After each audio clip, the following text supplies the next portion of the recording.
And not surprisingly enough, I'm also from Iran, and I also got my degree from University of Tehran. So yeah, we have conquered this. This is just like a little cute erasing way of demographically replacing you. So yeah, another a little bit of more background. I come from the philosophy department here, and so my talk might seem a little bit philosophical for you political scientists, but I promise you that as a socialist, I'm only interested in philosophy as much as I can turn it upside down. So I hope it can kind of resonate with you guys next time. So yeah, my talk is about a materialist approach to political polarization. Two introductory points is that this talk is a part of a larger project, and I only cover some parts of it, and hopefully we can flesh out the details in the Q&A. So the main step for my talks is that firstly I will discuss how certain political philosophers have kind of dealt with the crisis of political polarization. Then I kind of focus on one of the problems that they might have not worked out, and they might have neglected a little bit, and then I present an alternative account to how to deal with this problem, and then finally I try to apply this account, that is a materialist account of political polarization, to this crisis. And for that materialist account, I mainly draw from Weber-Schiffer's argument in his famous class matrix.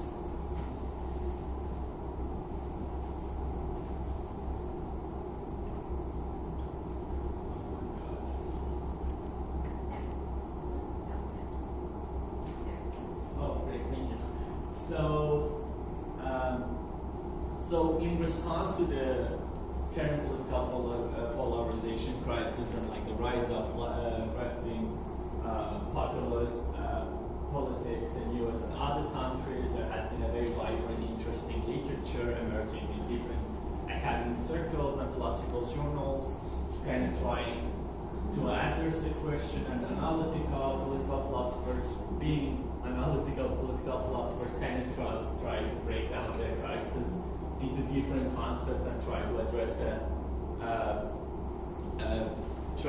the crisis based on these different aspects. So they have tried to have philosophical accounts of misinformation, conspiracy theories, echo chamber, propaganda model, opportunist trust. Next slide. But and there are obviously some merits and some dangers in philosophy as an abstract field trying to handle a concrete social political crisis. In my paper, I kind of go into details and discuss different merits and the dangers of philosophy.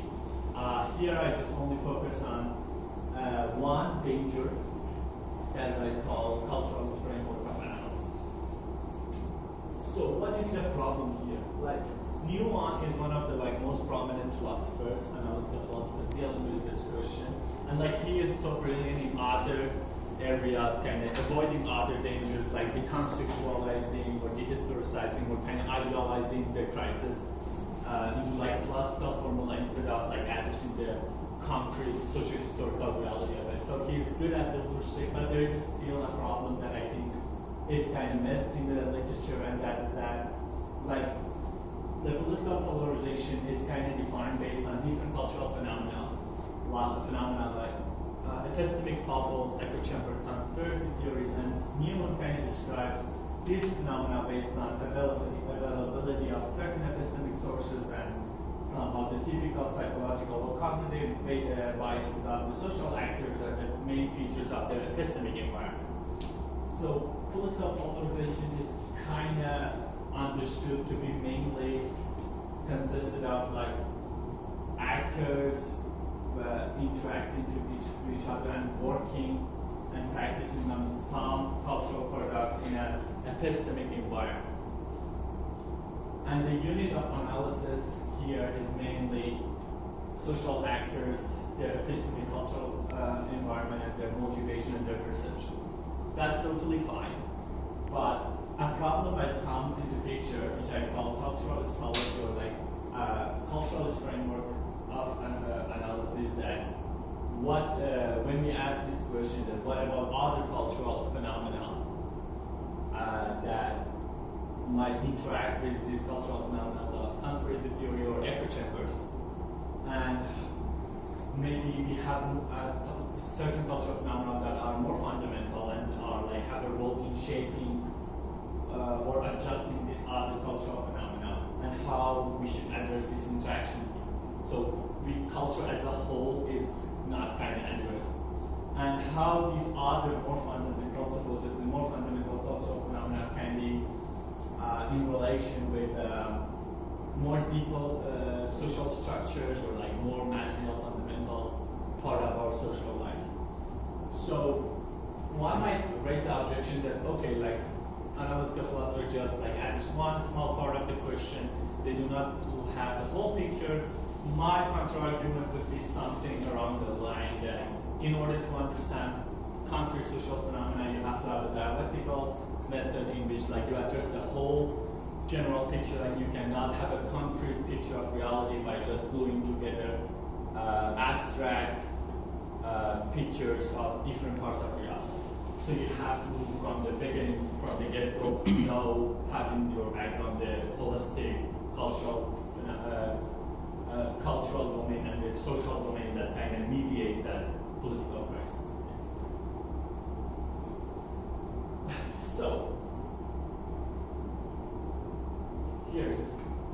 So how can we kind of have that general holistic view of culture? Here I use Chipper's argument. For Chipper's in his book, Class Matrix, somehow tries to touch upon a materialist account of culture, even though he nowhere in his book he actually defines culture, which is a problem that other critics kind of point to in his book. But like he kind of mentioned some basic high claims about culture, that there are, the first one is that there are certain social structures that are not culturally constituted, they are not cultural structure. And then he also believes that culture is mainly driven with creativity and subjectivity, as opposed to economic or class structure that is driven by more material interest, position, and social roles. And then he also argues that some parts of cultures are adjusted to class structure. And his famous example is that how different religions across the world, like Hinduism, Protestantism, and Islam, have somehow become adjusted to the rise of capitalism, each of them in their own specific way. So what is Chipper's argument for why class structure is not culturally constituted? So Chipper's argued that like culturally constituted structural cultural phenomena are heavily dependent on the concept of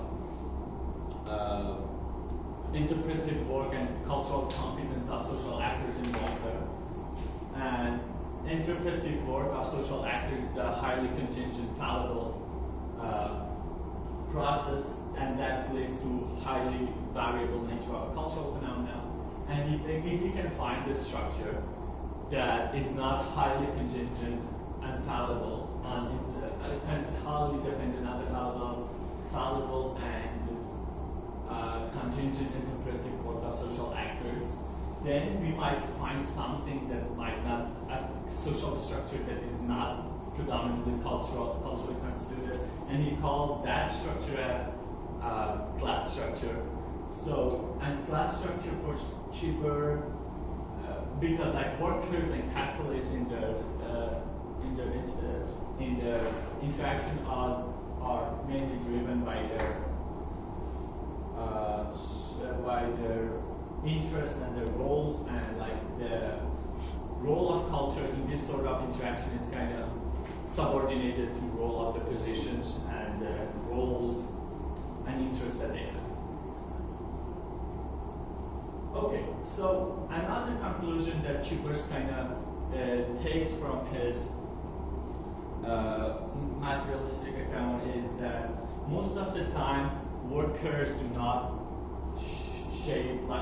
form class. They do not. The class formation is a deviation from the norm. Is not the norm, and we don't have a collectivist resistance. They kind of just subordinate themselves and have some sort of strategic resignation with some sort of individualistic motives.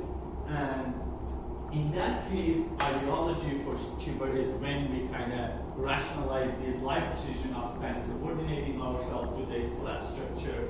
And one of these dominant ideological rationalization for Chiber is cynicism. That is when working class people or middle class people just assume that, oh, there is nothing much that we can change. Social life is just unfair and unchanging, and we just have to kind of subordinate ourselves to it. Next slide.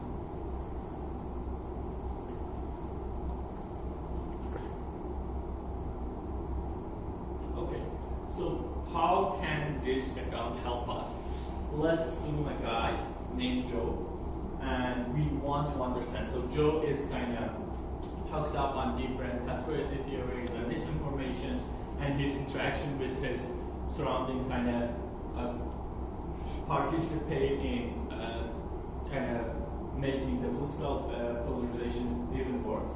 And like in order to understand the behavior of Joe here, we obviously, as Newton tells us, need to understand the local conspiracy theories and misinformation that is kind of driving his behavior, so we are not kind of neglecting the importance of the cultural level of analysis.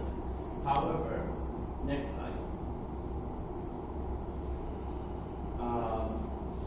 We also need to know other more basic parts of the culture that Joe is a part of, and how these more basic part of the culture interacts with those specific conspiracy theories or misinformation that kind of drive Joe's behavior. And these other cultural phenomena can be resignation and individualistic resistance, mood of resistance, and some sort of cynicism, social cynicism, political indifference, that can be considered as like a more permanent, definitive part of our culture.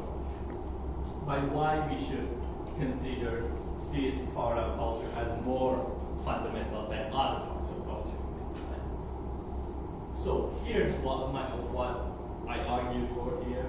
My main contribution kind of is that, so Chiber's argument kind of implies that the class structure exerts some sort of integral pressure in the reproduction of the society, the social system, and in this reproduction of the whole social system, other cultural phenomena kind of get adjusted to the requirements of the class reproduction of class structure. And if that's the case, then in the case of a failed class formation, like our era, a neoliberalism, a neoliberal era in which the culture of solidarity is lacking, then we might argue that cultural phenomena of our era, like ideology of cynicism and a strategy of resignation, is somehow deeply connected with the class structure and the way class structure works by failing the class formation and the culture of solidarity.